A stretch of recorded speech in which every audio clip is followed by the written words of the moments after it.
There's a lot of talk in the YouTube sphere about different things related to market manipulation within the sports card market, and while some things are clearly no gray area wrong, like shill bidding for example, aka the scourge of eBay, there are other areas where there is a morally ambiguous gray area, and it is in one of those areas that I want to focus this video. For YouTube content creators and others with comparatively large listening audiences, is there a line somewhere in between talking up certain cards or players or whatever that you personally love collecting and investing in, and talking up these same things in a way that ends up really manipulating the market value of different cards? Is it just about intention, or is there more to it than that?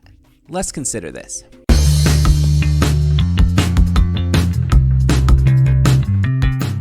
The value of sports cards on the open market is influenced quite significantly by the nature of the narratives and conversations that occur around a certain player or a certain set or a certain type of card. And there are some people in the hobby who have larger voices, larger audiences, and whether they intend to or not, their voices have an influence on the nature of some of these narratives. With this in mind, what is the role and responsibility of someone in this scenario?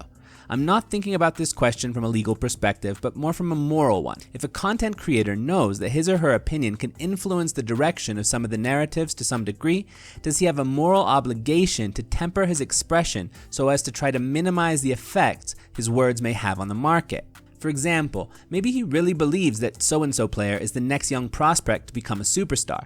Or maybe he truly believes that this other player's cards are extremely undervalued by the market and are destined to go up at some point. But if he expresses these opinions, is there a chance that there's almost a self-fulfilling prophecy kind of effect that could happen on the card market in the short term? As a result of what he says, could his listeners go out and start buying these cards, and as a result, the market for this player's cards do go up? And if that does happen, if people do get into specific cards because of what he said, and then later his thoughts prove to be incorrect and that same player's cards go way down, is that content creator in the wrong? Again, I'm considering morally here, not legally. Should have the content creator just simply not have expressed his opinion at all, knowing that it could influence people to make risky plays?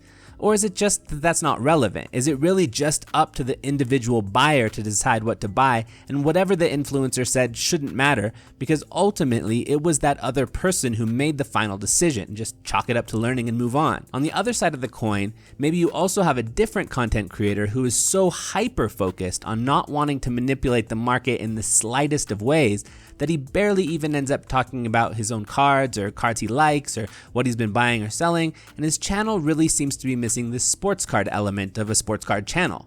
I mean, maybe his intentions are good, but as a result, is it possible he is creating an atmosphere that becomes too hypersensitive to jumping on perceived market manipulation at the slightest of little things? Is it nurturing a culture that is too quick to throw shade where shade isn't warranted? As for me, I look at all of this in two different ways, from the perspective of an audience member and from the perspective of a content creator. As a content creator, I want to create content that is informative, entertaining, interesting, and in which I can share my thoughts and opinions about things openly, honestly, and straightforward. I don't have any desire to manipulate the market, but I also have no desire to not talk about certain plays I might be making or certain players I really like as long-term investments out of fear that my words might influence the market. At the same time, I feel that as a creator, it's my obligation to try to create content to help the audience to make empowered decisions of their own volition. And this is where I try to tailor my words and my videos to meet that balanced middle approach, where I can share openly and straightforward, but in a way where I recognize and think about opinions and approaches that are different than my own. Not to argue against them in a devil's advocate kind of perspective, but to give full volition to a range of different ways of thinking about something. Because even though I'm thinking about something in one particular way, it doesn't mean the way that I'm seeing it is the correct way. It's just one way within a whole spectrum of ways to see it. I want to share with my audience as much of that spectrum as I personally am able to understand, so that my own personal opinions can be seen within that wider context. In this way, I think it's less likely that my words end up resulting in influencing the market in some way, because it's just one small piece of a bigger picture. Now for me, with a small channel of just a little more than 1,000 subscribers, I honestly don't think it matters that much this stage of things. I know I'm overthinking it. I overthink things. It's my jam. But at the same time, I do think it's important for me to be thinking about these kinds of things so that I don't lose perspective or don't get lost in what I hope to accomplish with my channel as it continues to grow and gain a larger perspective. Now, on the other hand, from the perspective of a content consumer, someone who watches a decent amount of content, I think I also have some specific responsibilities. More than anything, I think it's my responsibility to consider different perspectives, but not to simply just buy into them immediately. We live in a society and in an era where marketing and advertising, aka business propaganda, have been a really intertwined part of our upbringing.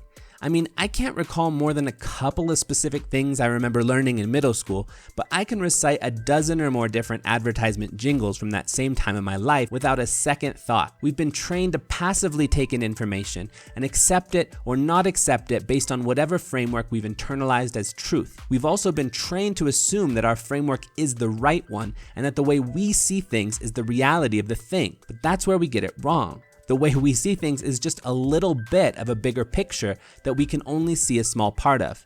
And when I'm watching content, I'm trying to fill in some of the parts of that picture that I cannot see as well just from my own perspective. Which means when someone is saying something that I may at first, for example, knee-jerk disagree with, more times than not, there's actually all kinds of nuggets of knowledge in there that I can really sift out if I really think about it. And that's what I try to do as a content consumer. I don't think of someone else who has a different opinion than me as being wrong. I think of them as having a different perspective that I can benefit from trying to understand. And if I can do that, then my own perspective will have become widened. As a content consumer, I consider this to be my role. And in a practical sense, this also means that my own choices will not be influenced by content creators, unless whatever one of them says truly does help me to see something in a way that, in combination with all my other understandings, changes the way I fundamentally look at something. Someone sharing their ideas for what players are going to be the next big thing doesn't influence me in that way, but it does make me think about that player, and it makes me consider that player through different lenses and different perspectives, and that's okay. Ultimately, whatever decision I choose to make in the sports card world is up to me. I can't place blame on some content creator for my own personal bad decision. If I made a bad decision based on some bad advice, it isn't his fault for giving bad advice. He was just sharing an opinion, one perspective among an ocean of possibilities. It's my fault for not filtering that advice through my own independent process of thoughtful consideration and trying to see it within that wider context. I can blame it on that content creator, or I can blame it on my bad public school education, or I can blame it on whatever, but ultimately it's on me to be able to learn the skills necessary to independently investigate the truth of the matter and see different expressed perspectives as one pixel on a much bigger painting. I can't expect anyone else to do that for me. I have to be able to do that myself. I mean, if it's a doctor giving me medical advice, maybe it's a different scenario. I expect him to be an expert in a field I have less knowledge about.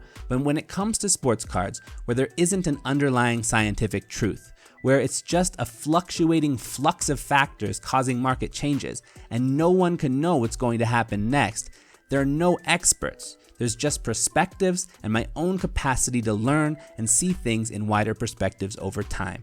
That's about it. Peace.